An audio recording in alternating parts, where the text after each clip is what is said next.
Kejadian waktu maghrib kali ini terjadi pada tahun 99. Oke, Nat. Kejadiannya di Bandung. Jadi ada satu klaster perumahan yang gak terlalu besar dan isinya itu mayoritas keluarga muda. Ada 5 anak kecil, umurnya sekitar 6-8 tahun. Mereka semua tuh tetanggaan Moy. 3 cewek namanya Tasya Vira Bella, sama 2 cowok namanya Gilang dan Haris. Oke. Setiap hari kalau lagi gak sekolah, mereka berlima tuh selalu main bareng di area rumahnya. Mulai dari main sepeda, main bola di lapangan kosong, benteng-bentengan, sampai petak umpet. Tasya tuh setiap hari selalu dikasih tahu sama orang tuanya untuk selesai main sebelum maghrib.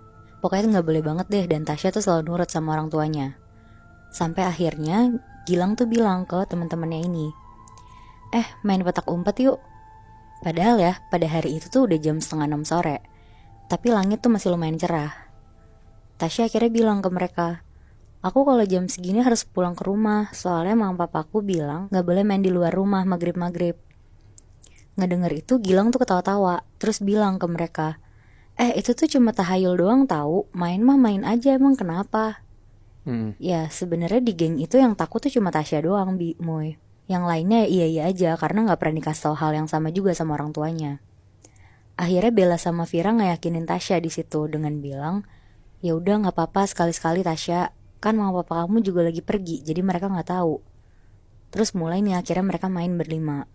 Oke. Mereka nentuin siapa yang jaga pakai home pimpa, dan yang jaga tuh Tasya di situ karena dia ngeluarin tangannya beda sendiri. Di situ Gilang nyaranin Tasya untuk jaga di bawah pohon yang ada di lapangan gede. Akhirnya Tasya jaga di sana sambil ngitung dari 1 sampai 30.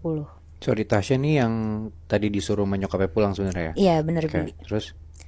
Nah pas ngitungnya udah selesai, Tasya nengok ke belakang buat nyari teman-temannya kan.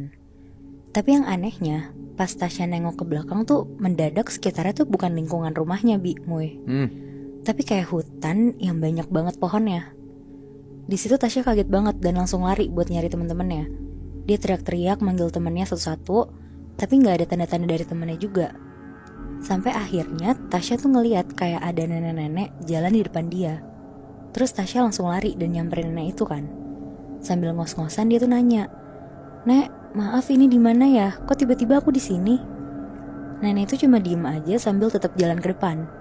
Akhirnya Tasya tetap ngikutin nenek itu jalan, karena lama-lama tuh sekitar jadi gelap banget hutannya karena udah malam kan.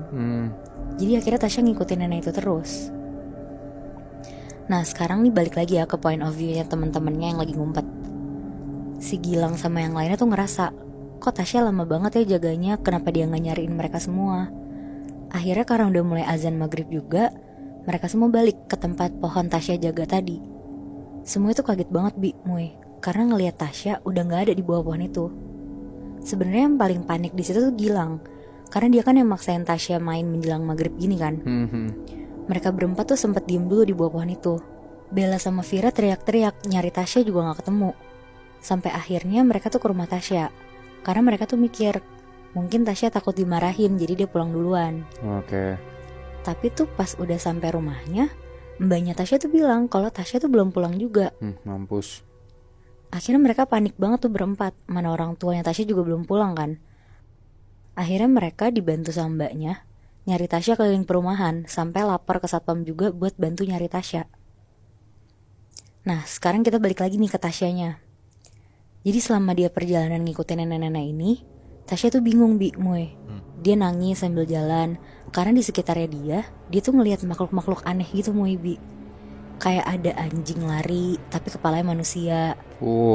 Ada sosok kuntilanak lagi ketawa-tawa sambil terbang. Anjing. Pokoknya kayak hal-hal yang gak pernah dilihat Tasya, itu tuh dia lihat semua di hari itu. Karena dia semakin takut juga, jadi Tasya tuh tetap ngikutin nenek-nenek yang jalan ini. Sampai akhirnya Tasya kayak dibawa nenek ini ke tengah hutan yang ada rumah kecil di tengahnya. Tasya di situ berhenti karena gak berani masuk rumah itu. Dia ngeliatin nenek yang masuk ke rumah itu. Pas dia berhenti, neneknya tuh ngeliatin dia. Tapi nenek itu tetap masuk ke rumah itu. Jadi sekarang Tasya tuh posisinya di depan rumah itu, gak berani masuk.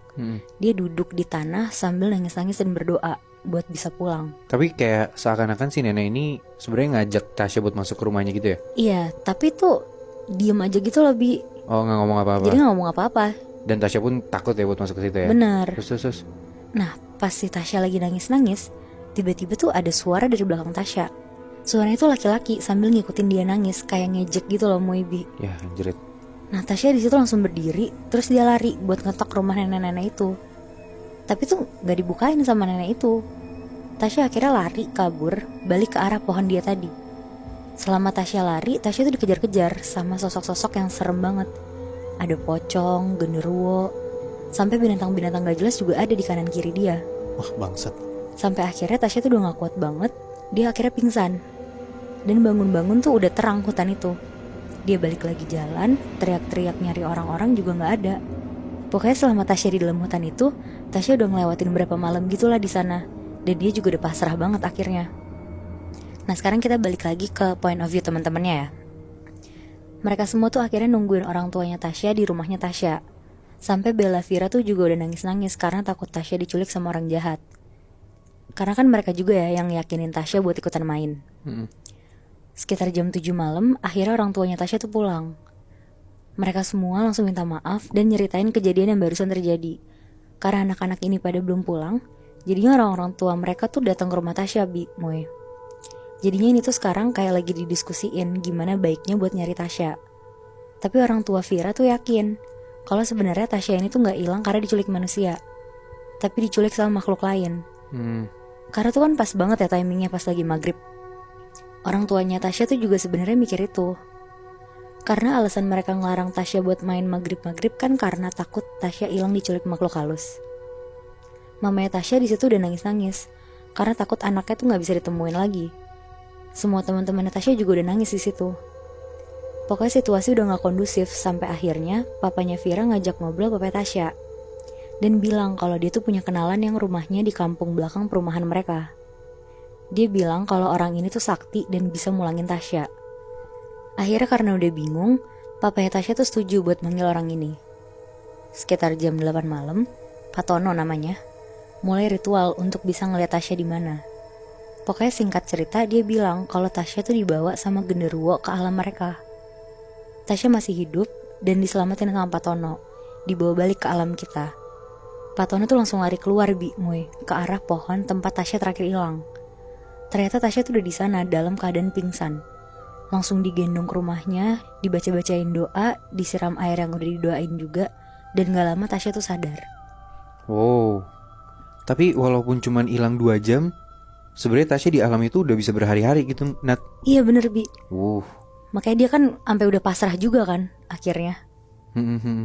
Tapi selama dia beberapa malam di alam itu, dia masih diikutin tuh sama makhluk-makhluk yang banyak itu. Masih, Bi. Anjing serem banget.